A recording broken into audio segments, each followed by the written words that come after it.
নমস্কাৰ আপোনালোকক পুনৰ স্বাগতম জনাইছো আমাৰ অন্য এটা ভিডিঅ'লৈ আৰু আপোনালোকে চাই আছে এইচএছ এক্সট্ৰা বিলিভ কৰো হেতু মোৰ ইগো বুলিও মই নাজানো ইগো নে প্ৰাউড ফিল মই এটিটিউড নাজানো যেতিয়া মানে তাই পাছ কৰিম বুলি সপোনতো ভবা নাছিল কিন্তু কিবা ভুল লাগি কিনে তাই ৰেংক 1 আহি গ'ল তেতিয়া মানে তাই থাকিব পৰা নাই আৰে ভাই ভালদৰে পঢ়িলে সকলোৱেটো ভাল ৰিজাল্ট কৰিব পাৰিব কিন্তু বুলেটত লাগি থকা সাইলেন্সাৰডাল লৈ কিন্তু সকলো সিঙ্গাৰ হ'ব নোৱাৰে টপাৰ্ছ আচলতে বহু প্ৰকাৰৰ থাকে তাৰে ভিতৰত এটা প্ৰকাৰ হৈছে গোটেই কিতাপখন মুখস্থ মাৰি লৈ কিনে এক্সামত ফুল মাৰ্ক অনাকেইটা সিহঁতেতো কিতাপৰ নলেজ গোটেইখিনি মুখস্থ কৰি লয় কিতাপত থকা গোটেইখিনি শব্দ মুখস্থ কৰি লয় আৰু এক্সামত ফুল মাৰ্ক আনে কিন্তু সিহঁতৰ বাহিৰা নলেজ মোৰ এটিটিউডৰ নিচিনা মানে জিৰো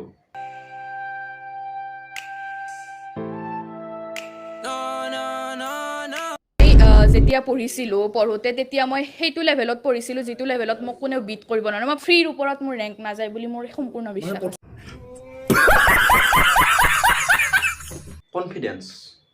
কনফিডেন্স থাকিব লাগে কিন্তু ইমানো হাই কনফিডেন্স থাকিব নালাগে যাৰ কাৰণে নেকি কেতিয়াবা জীৱন বাটত উজুতি খাব লাগে আপুনি ৰেংকত আহিছা ঠিকে আছে আপোনালৈ অভিনন্দন থাকিলে ৰেংকত হোৱাৰ কাৰণে কিন্তু আপোনাৰ কথাবিলাক দেখোন একদম মানে হাই ফাই বহুত লেভেল দেখোন আপোনাৰ এই লেভেল ন আজি কেইমাহমান পিছত মুটি দিলেই উঠি যাব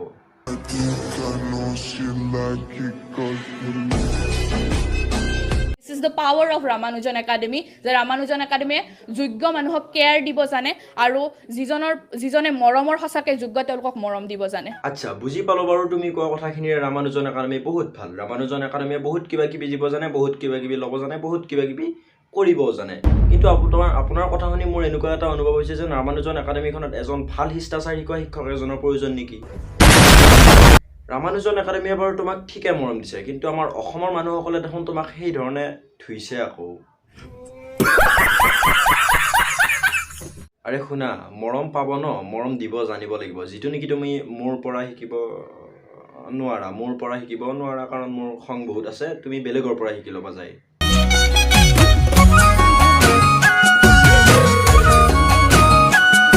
ঘৰুৱা শিক্ষকক প্ৰশ্ৰয় নিদিয়ে সেইটো গোটেই অসমলে মোৰ সিধা কথা আৰু যদি কোনোবা ছাত্ৰ ছাত্ৰীয়ে মনে মনে ঘৰুৱা শিক্ষকৰ সহায় লয় ৰামানুজন একাডেমি এটো এৰাই দিয়ে বাইদেউ মন্ত্ৰী এমএলএও ইমান টাৰ্গেট কৰি কথা নকয় যিমান আপুনি অসমৰ মানুহখিনিক বা বেলেগ মানুহক টাৰ্গেট কৰি কথা কৈ আছে ষ্টুডেণ্টছ সকল ন মানুহৰ একদম প্ৰিয় পাত্ৰ কিন্তু আপুনি দেখোন হৈ পৰিছে সকলো মানুহৰ গালিৰ পাত্ৰ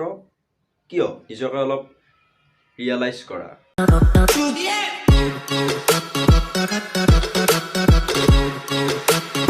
তেনেকৈ এটা ভাল ৰিজাল্ট কৰি দিয়াৰ পিছত সকলো মানুহ জ্ঞানী হৈ নাযায় ন ঠিক তেনেদৰে বেয়া ৰিজাল্ট কৰাৰ পিছতো সকলো মানুহ মূৰ্খ হৈ নাযায় গতিকে সকলোলৈকে অভিনন্দন থাকিল যিসকলে হায়াৰ ছেকেণ্ডাৰী পৰীক্ষাত বা মেট্ৰিক পৰীক্ষাত ভালদৰে উত্তীৰ্ণ হ'ল বা যিসকলে উত্তীৰ্ণ হ'ব নোৱাৰিলে তেওঁলোকলৈ অভিনন্দন থাকিল যিসকলে ফেইল কৰিলে তোমালোকক কৈছোঁ নেক্সট টাইম ভালদৰে ট্ৰাই কৰা আৰু পাছ কৰি দেখুওৱা কি টান কাম নেকি আৰু শুনিব পৰা মতে বহুত লাকি মানুহে হেনো হাৰি কিনে জিকে আৰু সেই হাৰি কিনে জিকাৰ এক্সপিৰিয়েঞ্চটো মোতকৈ ভালদৰে হয়তো বেলেগ কোনোৱে নাজানে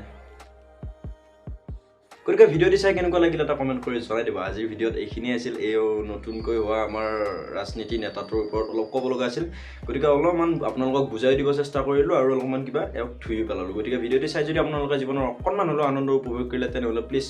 ভিডিঅ'টি এটা লাইক কৰি দিব লগতে চেনেলটো যদি নতুনকৈ আছে ছাবস্ক্ৰাইব কৰি দিব আৰু শ্বেয়াৰ টেয়াৰ কৰি দিব বাই বাই